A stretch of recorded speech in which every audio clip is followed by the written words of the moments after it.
Hi, in this video we will discuss how an investor can use a discounted cash flow valuation to determine the intrinsic value of a stock. So if you're interested, make sure to stick around as we are starting right now. Using discounted cash flow analysis, investors can determine the fair price or intrinsic value of a stock, which helps them identify companies that are undervalued or overvalued. Discounted cash flow valuation calculates the value of future cash flows in today's terms. In other words, a DCF valuation uses the future free cash flows and then discounts them to estimate the present value. The present value that you end up post-DCF analysis is called the fair value or intrinsic value of a stock. Intrinsic value alone is of no use, but when compared with the current market price of the stock, investors can conclude whether the stock is undervalued or overvalued. If intrinsic value is less than the current market price, then the stock is considered undervalued, and if the intrinsic value is greater than the current market price, then the stock is considered overvalued. In short, the idea behind a discounted cash flow valuation is to find the value of a stock today based on how the company will perform in the future. Please bear in mind that a discounted cash flow analysis is based on different assumptions such as the amount of future cash flows, the cost of capital, and the growth rates of the company. And even a small change in one of these assumptions can result in different intrinsic values. That being said, let's delve into the details of a discounted cash flow valuation. A DCF valuation can be broken down into 6 steps. Step 1 is to forecast the company's free cash flow for the next 5 years.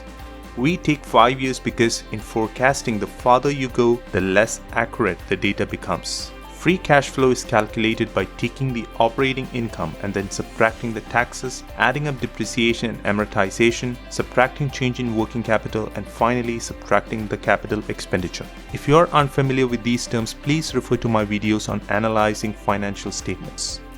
Now, what we end up with is the free cash flow, which is a much more precise measurement of the amount of cash the business generates. That being said, let's forecast the cash flow for a fictional company named Vision Corporation. Suppose Vision Corporation is able to grow revenue by 10% year over year for the next 5 years. Let's also suppose the revenue for year 0 is $1 million. With a growth rate of 10%, we get the following revenues for the next 5 years. Now you may ask how we arrived at the growth rate of 10%.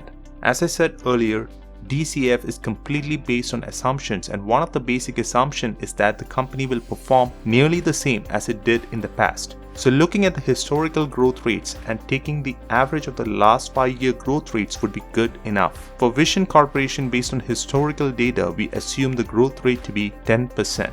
Next, we need to calculate the operating margin. Companies incur costs to generate revenue. This cost includes the cost of goods, general and administrative expenses, research expenses, etc. The lower these costs are, the greater the operating margin. Let's suppose the total operating expense for Vision Corporation to be $300,000. Then the net operating income is revenue minus operating expense, which ends up to be $700,000. This means the operating margin is 70%. Assuming the same operating margin for Vision Corporation for the next 5 years helps us project the operating income. Next, we need to consider taxes the company owes on its operating income. Let's suppose the tax rate is 21%. Deducting taxes from operating income gives the adjusted operating income, or the tax-adjusted EBIT. Next, we need to consider depreciation and amortization. Depreciation is a non-cash expense which is added as an expense to decrease the tax liability. But in reality, no cash was actually spent that year. Therefore, depreciation must be added back to reflect the true cash flow. We assume that depreciation and amortization grow at the same rate as revenue. So in our case, that will be 10% of revenue. Next, we need to subtract capital expenditures. Companies need to spend cash to purchase assets for their operations. Money spent on this category is classified as capital expenses. For Vision Corp, we assume the capital expense to be $60,000 for the forecasting period. In reality, it may grow each year, but to make it simple, we keep it constant. Finally, we need to subtract the change in working capital. Working capital refers to the cash that a company needs for day-to-day operations. To calculate working capital, we need to take current assets and subtract current liability. This information can be obtained from the balance sheet of the company that you are evaluating. Working capital alone is not enough. We need to find the change in working capital, that is the difference in working capital from one year to the next. Assuming the change in working capital for year 0 to be $500,000 and it grows 10% year over year. So now that we have all of this bunch of information, we can calculate the free cash flow of the company. To calculate free cash flow for each year, we take the adjusted operating income or the tax adjusted EBIT and we add up depreciation and amortization, we subtract capital expenditures and we subtract the change in working capital. What we end up with is the free cash flow for the year. We do this for every year to get the projected free cash flow for each of the following 5 years, and this completes step 1. Moving on to step 2, which is to find the discount rate of the company. In step 1, we found the free cash flow of the company for the next 5 years. Now we need to discount the free cash flows to find its value in today's money. The discount rate is found by calculating the company's weighted average cost of capital. Now you may ask, why use WACC or weighted average cost of capital? Companies raise funds through debt or through equity. We need to factor in the cost of debt and equity for future cash flows, and for that we use WACC. To calculate WACC, we use the following formula. So first, let's discuss the cost of equity in the formula. Cost of equity is the return a firm theoretically pays to its investors to compensate for the risk they undertake by investing their capital. Cost of equity can be found using the below formula. To calculate cost of equity, we take the risk-free rate and then we add beta multiplied by equity risk premium. Risk-free rate is nothing but the yield on a 10-year US Treasury bond. This can be found online, and for Vision Corp it is 0.646%. Next, we have beta. Beta is a measure of a stock's volatility in relation to the market. If a stock moves less than the market, the stock's beta is less than 1. Beta for a company can also be obtained online. For Vision Corp, we assume beta to be 0.80. Next, we have equity market risk premium, or the risk premium, which is the extra return investors require over investing in a risk-free investment such as a US Treasury bond.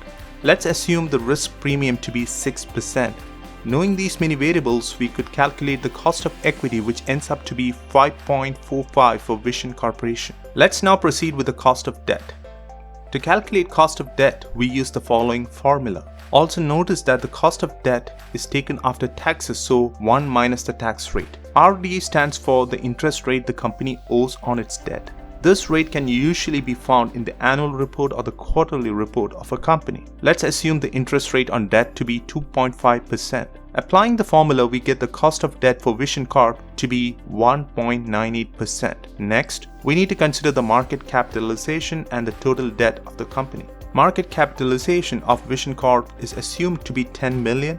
Debt is assumed to be 4 million, and V is the sum of market capitalization and debt, which is 14 million. Plugging all this information into the formula helps us calculate the WACC for Vision Corp, which is found to be 4.46%. By the end of step 2, we have calculated the weighted average cost of capital for Vision Corporation. The next step is to determine the company's perpetuity value. The perpetuity value is nothing but the value of the free cash flows made by the company after the period of 5 years. If you remember, in step 1, we forecasted the company's free cash flow for 5 years, but the company did not stop making money after 5 years.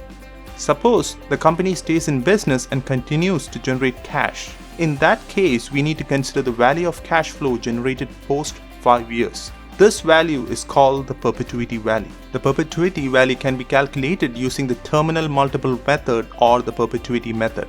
I would stick to the perpetuity method for calculating the perpetuity value, as it is considered superior to the terminal multiple method. The formula to find the perpetuity value is as below. The long-term growth rate in the formula is nothing but the growth rate of the country in which the business operates. You can find the growth rate or GDP online. For Vision Corporation, we'll go with the GDP of the US, which is 2.3% for 2019. The final year projected free cash flow for Vision Corporation is $84,946. Applying these numbers to the formula, you can calculate the perpetuity value, meaning value of the cash flow that the company generates after 5 years. This is found to be $4.02 million for Vision Corporation. The next step is to discount the cash flows and perpetuity value to today's value. In this step, we discount the projected free cash flow from step 1 and the perpetuity value found in step 3 to today's value using the discount rate found in step 2. In short, by the end of step 4, we calculate the value of all future cash flows in today's terms, which is also called the enterprise value. Enterprise value calculation can be divided into 2 steps. Firstly, we calculate the present value of future cash flows, and for that we use the below formula. In this formula, the present value of year 1 cash flow is equal to the free cash flow of year 1 divided by 1 plus the discount rate raised to the power n, where n is the number of years into the future. For year 1, n equal to 1, and for year 2, n equal to 2, and so on. Applying the formula, we arrive at the present value of 5 years free cash flow, which is $267,032. Next, we find the present value of the perpetuity value, which is also called the terminal value. Terminal value can be found using the following formula. Applying the formula, the terminal value for Vision Corp is found to be $3.30 million. Knowing the terminal value and the present value of future cash flows, we can calculate the enterprise value by simply adding the terminal value plus the present value of future cash flows. So the enterprise value of Vision Corp is found to be $3.57 million. The next step is to make some adjustments to the enterprise value. By now, we know the enterprise value of the company, but we have not factored in the debt the company owes and the cash in hand at the time of valuation. For Vision Corp, we had calculated the enterprise value to be $3.57 million. Cash in hand is assumed to be $6 million and debt is assumed to be $4 million. Adding cash at hand and subtracting debt from the enterprise value will give the intrinsic value of the company, which is $5.57 million. Knowing the intrinsic value or worth of the company, the final step is to calculate the intrinsic value per share. In this step, we divide the intrinsic value of the company by the total shares of the company, ending up with the intrinsic value per share. For Vision Corporation, the total number of shares or float is assumed to be 2 million. Dividing the intrinsic value of the company by the number of shares will give you the intrinsic value per share.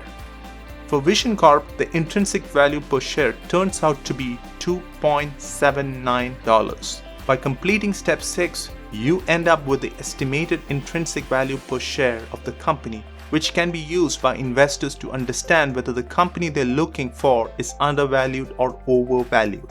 I hope by now you have a fair idea on how investors can use a discounted cash flow valuation for evaluating stocks. In my next video, I will use discounted cash flow valuation for arriving at the intrinsic value of 3M, which is a real company based in the US. Don't miss that video, as we will be putting all the concepts we learned from this video into practice. So stay tuned and consider subscribing. Until we see next time, thanks for watching.